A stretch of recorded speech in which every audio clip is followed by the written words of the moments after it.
হ্যাঁ মানে মানে তৃণমূলের লোকেরা মরে গেলে তাদের জানাজার নামাজ পড়া যাবে না।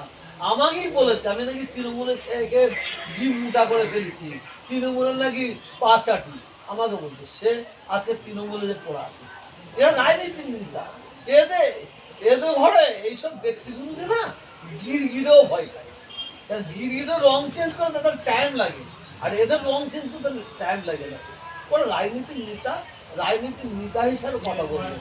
তবে আমাকে যদি আপনি প্রশ্ন করেন, এই পশ্চিমবাংলার মুখ্যমন্ত্রী মমতা ব্যানার্জি সংখ্যালঘু মুসলমানদের জন্য কি করেছে এইটা যদি বলেন, দেখেন এই মমতা ব্যানার্জি উনি যেভাবে কাজ করছিলেন, উনাকে বাংলার মানুষের কাছে ভোট চাওয়ার কোনো দরকার ছিল না।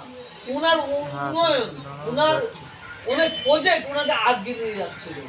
উনি যখন বিজেপির থিওরি ধরলো, বিজেপি মন্দির করে আগাতে চাইছে, আর উনি যখন ওই থিওরি ধরলো, তখন মানুষ বুঝতে পারবে এই মন্দির মসজিদের কোনো কাজ নেই।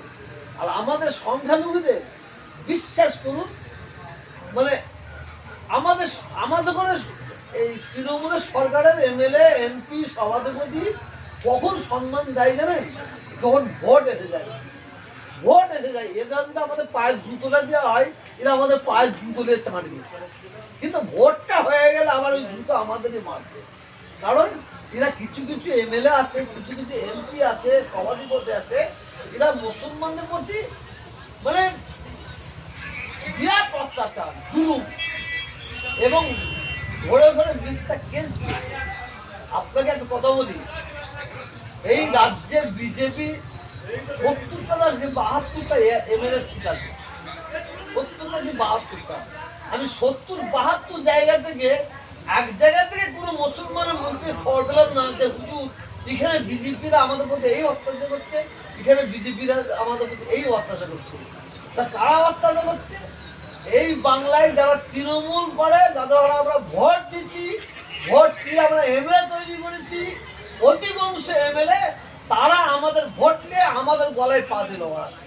অতএব 2026-এর মানুষ তাদের ঘরে দেখে নেবে। এবারে সরকার বিরোধী ভোট হবে না, আমি আপনাদের জোর গলায় বলছি, ব্যক্তি বিরোধী ভোট হবে। ব্যক্তি বিরোধী। এই মমতা ব্যানার্জি হাত তুলে বলে না, এইবার আপনারা ভোট আমাকে দেবেন, বাংলার ভোট আমাকে দেবেন, ও হবে না। সরকারের হাতটা তুলে দেখাতে বলবেন, এবার দেখাতে বলবেন, তোর বুঝতে হবে। যখনই মমতা ব্যানার্জি স্টেজে সরকারকে দেখতে পাবে মানুষ, ক্যানিংয়ে ভাঙড়ে লোক হুড় হুড় করে পালাবে, দেখে নেবেন আপনি।